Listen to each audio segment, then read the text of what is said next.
Yesterday we are talking about how, without the practice of the noble path of constituents, there cannot be found samana who has extinguished the kilesas.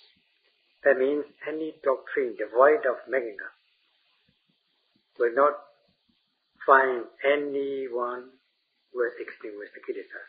It goes without saying that if one does not practice or develop the Eightfold Path, one cannot extinguish kilesas, or there cannot be found anyone who can extinguish or who has extinguished the kilesas.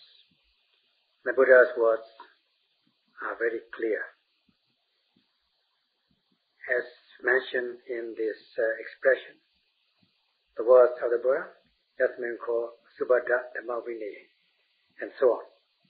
Yasmin ko Dhamma Vinaya, in whatever teaching, that means any teaching, any view, any doctrine, in whatever teaching, in whatever dispensation, is not found the noble path of constituents, that means does not exist. The noble path does not exist. Not found means it doesn't exist. Neither can it be found, or neither is it found. Neither does it exist, any samana of the first stage and so on. So why does it happen like this? Because there's no teaching, there's no practice. Of course, in those days there are religious leaders belonging to 6 schools. They preached the Dhamma, but they didn't preach the Eightfold Path. Because they didn't preach, nobody knew about it, so nobody could practice it, nobody could develop it, so that there cannot be found anyone who can extinguish kilesas. Goes without saying that if one does not develop Eightfold Path, one cannot overcome kilesas. As has been given in the expression, Pali expression, in its meaning, in its rendering, it is the Dhamma which the Buddha has preached to Subhadda, not the sayings of commentarians or sub-commentarians or any other teacher. It is the very words of the Buddha himself. This is in brief, but to elaborate a little further, in order to reveal what is really meant, in any teaching or any doctrine which does not teach the Eightfold Path, or which does not cause the Eightfold Path to be developed, there cannot be definitely any samana of the first path, second path, third path, or the final path. That is a definite principle. Out of the Buddha Sasana, in any teaching, nobody even knew how the development of Eightfold Path, or to develop the Eightfold Path, or to make everybody develop, or to make people develop the Eightfold Path. Prior to the enlightenment of the Buddha, or prior to the teaching, the first sermon, the wheel of the Dhamma, nobody had known the Eightfold Path. Hence, even those leaders, meditation teachers such as Alara Urika, who has practiced and skilled and was teaching in mundane absorptions and entertainments, did not know the practice of Eightfold Path. Bodhisattva, the Holy Buddha himself, went to these 2 teachers, Alara Urika, who were the meditation teachers. He approached them and he studied under them. In a few days' time, he was able to learn all the teachings that they had taught, namely from one person the 7 attainments, samapattis, easily, and from another person all the entire 8 samapattis, attainments. When Bodhisattva would be Buddha asked them, whether they have anything else to teach. And they replied that that's all they could teach. There's no more.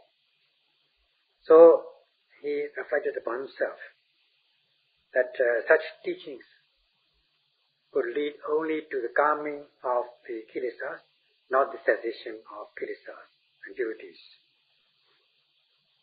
They're just samatha, tranquility practice which can only tranquilize or calm kilesas, but not quite to cease or overcome kilesas to the point of no return, to extinguish the kilesas as yet, not yet the santi, real peace and happiness.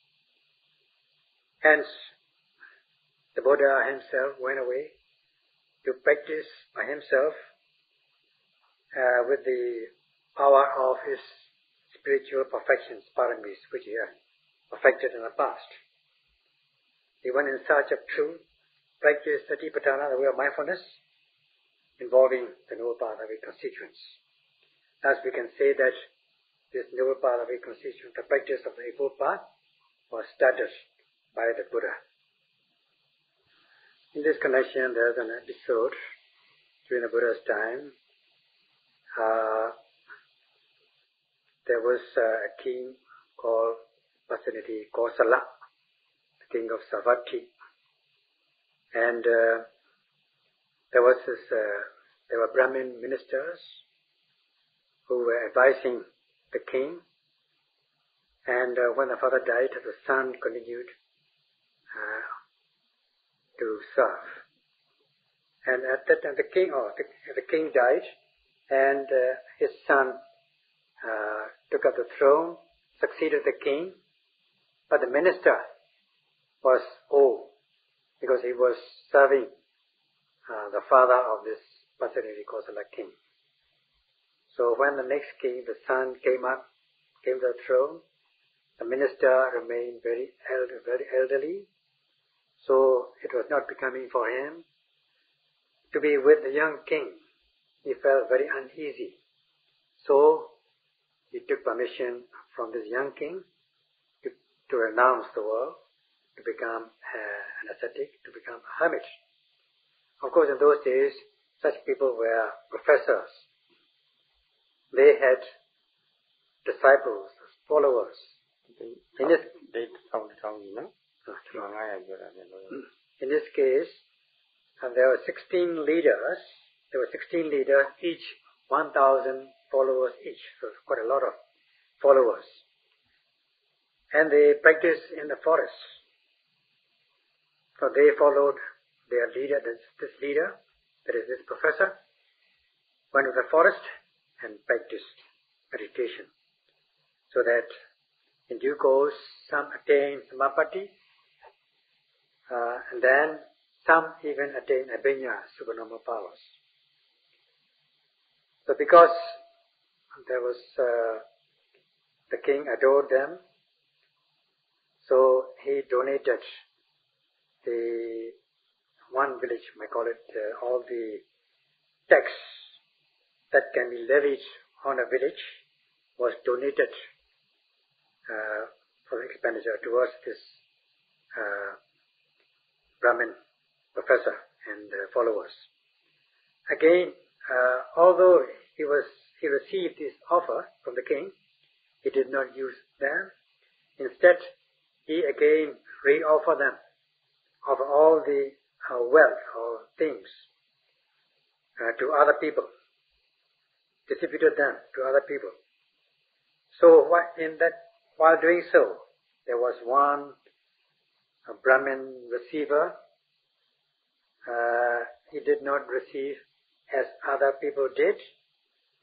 So he had a little, he wanted to play trick on this leader, professor. So he was very angry, so he cursed. He made a curse, saying that this professor leader lose his head or be beheaded. Let him be beheaded. That means let him lose his head. So now this professor, Bhavari Brahmin by name, has attained the samapattis, attainments, and he was able to absorb in the attainments, Samapatti, and even possessed mundane supernormal powers, Lokiya Abhinyas. But he was afraid of losing his head, because that Brahman Rasiva had put a curse on him, that he be beheaded or he lose his head. So he was afraid of losing his head. He was afraid of being beheaded, so that he could not eat or sleep. At that time, a Devata friend, a celestial being, who was his friend in his past existence, came to him and reminded him that you did not understand, you don't understand what is meant by losing the head. And so if you don't know, if you don't understand this curse, this thing about losing the head, better go to the Buddha. The Buddha has attained enlightenment now. There was a Buddha who has attained enlightenment. So you better go and ask about it and clear this problem.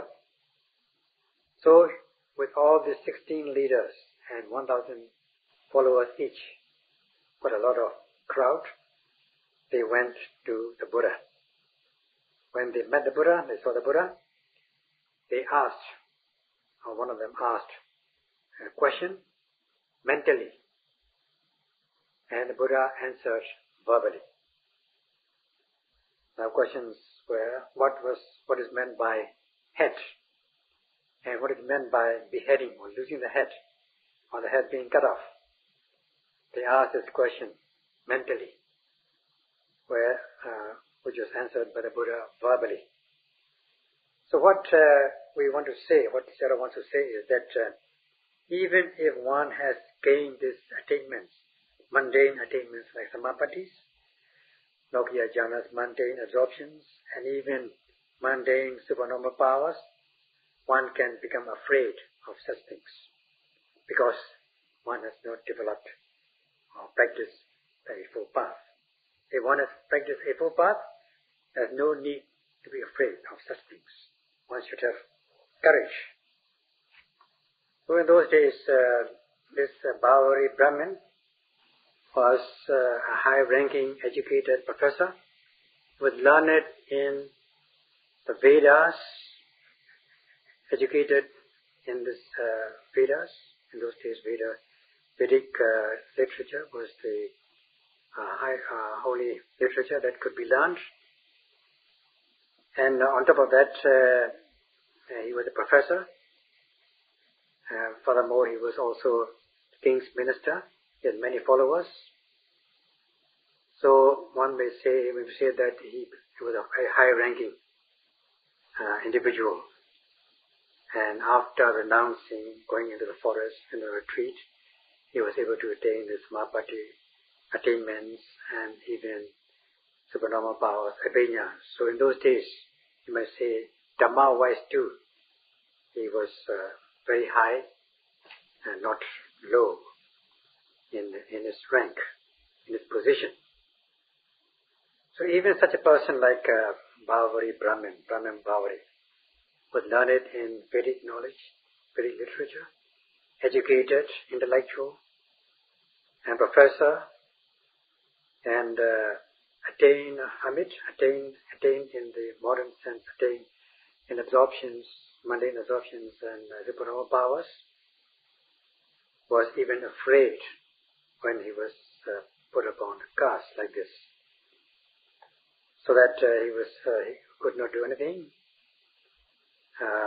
He could not find any help, desperate. He did not know the Eightfold Path, the practice of the Eightfold Path. Because he did not know, there cannot be any practice of the lower Pathway constituents. Nor because of the absence of such a doctrine, there cannot be any practice of such a doctrine, and also there cannot be any teachings to develop the lower Pathway constituents. So, just look at this Bhavari Brahmin. high-ranking minister, ascetic, hermit, with much following. He had no practice of the Eightfold Path. To develop Eightfold Path, to enhance it, to make it bigger and higher and more developed, to enhance it, so that there is not even this samana of the first path who will extinguish the kilesas, not to mention samana of the second path, third path, or the final path. So that's why the Buddha has given this niyama, so-called niyama, the fixed law, that namely, which the late Paṇḍitā Sayadaw has given in order to convince ordinary devotees.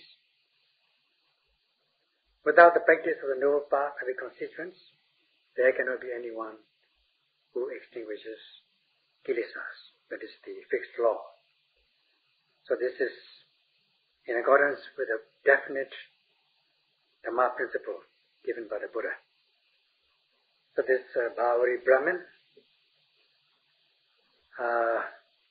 was suffering from this fear of the curse that was made to him, put on to him by one unknown wretched Brahmin. So much so that he could not eat or sleep. He became very thin, run down. So at that time, one Devada friend, a celestial friend, a celestial being who was once, at one time his friend came to him and encouraged him, saying that, oh, this wretched Brahmin who put a curse on you was just ignorant, nonsense. Don't be afraid of that. In the world, the Buddha has come into enlightenment. So if you go and ask about this, you'll be able to solve this problem. So the Brahmin called a meeting of his followers and started to look for a Buddha. Out of these 16 leaders, young Brahmin called Ajita was chosen.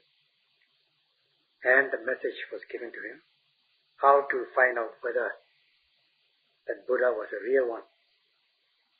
So he said, in the world, the Buddha has come into enlightenment, and according to Vedic literature and signs and symptoms, so and so, if you see so and so sign, then you can definitely say, make a decision that this is a real Buddha. So they must be skilled in these signs and symptoms according to this Vedic knowledge. So in this way, the professor gave this message to the young Ajita in order to find the real Buddha, or to find out the real Buddha. And then the last question, or the last way of proving whether it is a real Buddha or not, was to ask the Buddha mentally, and if the Buddha were able to answer this particular question verbally, then definitely it must be Buddha. So that was the message given to him. So finally Ajita got to the Buddha while the Buddha was giving a discourse to the devotees, to the crowd, and asked this question mentally. Venerable, what is the head? And what is meant by losing the head? That then the Buddha answered verbally. The ignorance of the Four Noble Truths is the head. So because in samsaric suffering, the main thing is avijja. This is like a head. So avijja is given as a head, analogized to the head. And what is losing the head?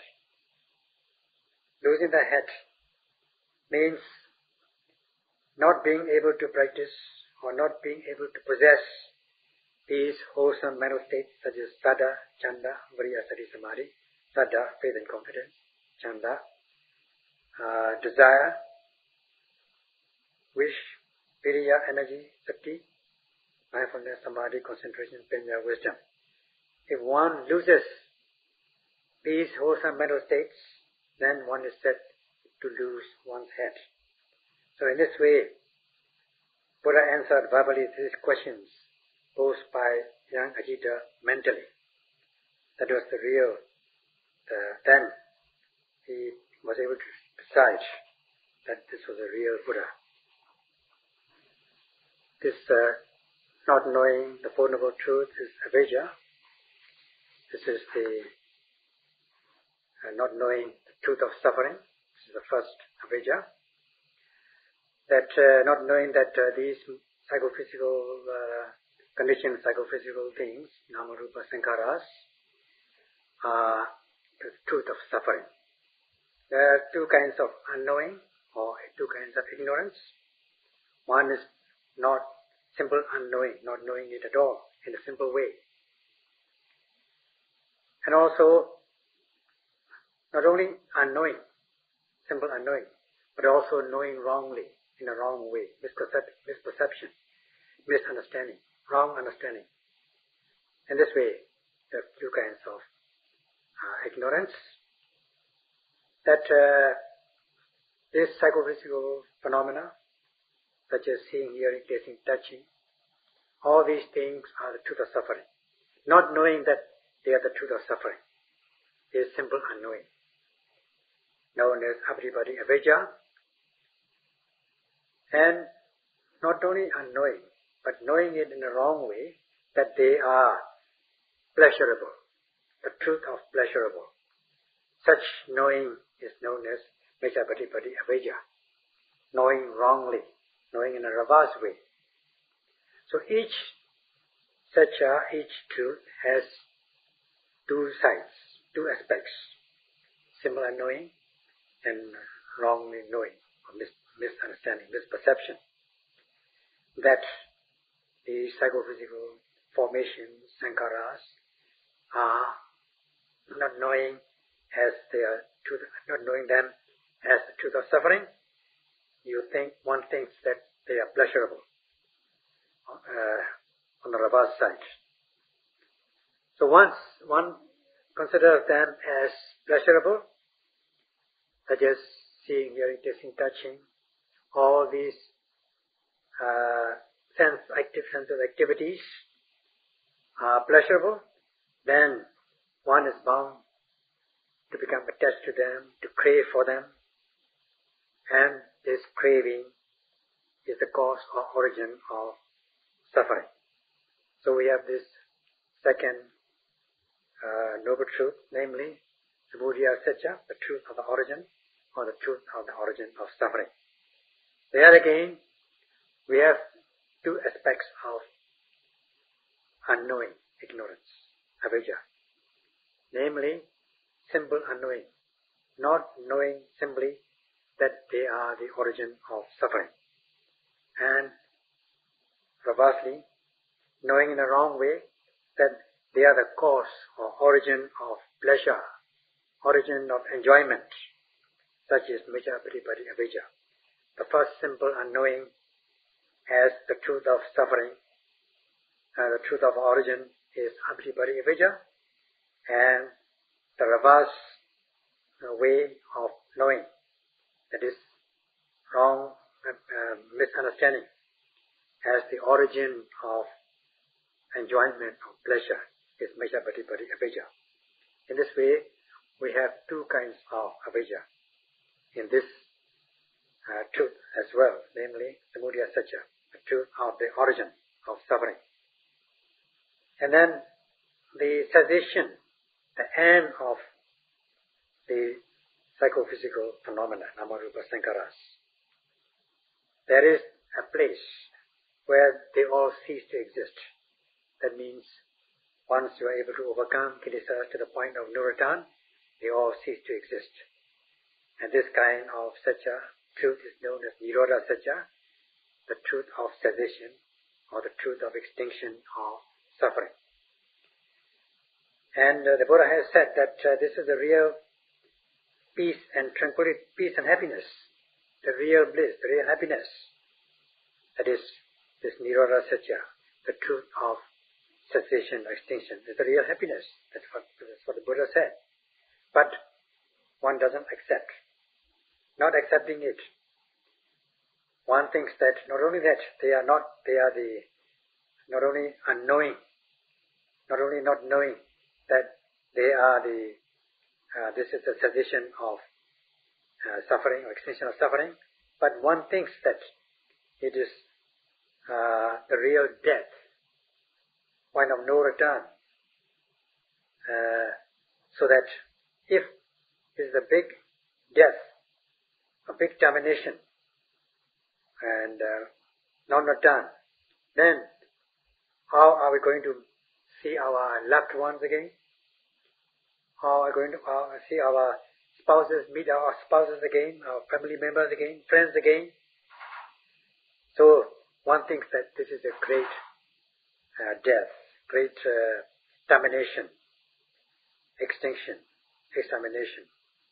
So these two kinds of avijja is known as abhidipati avijja, and the first one, simple unknowing, is abhidipati avijja, and knowing wrongly is micchapatipati avijja.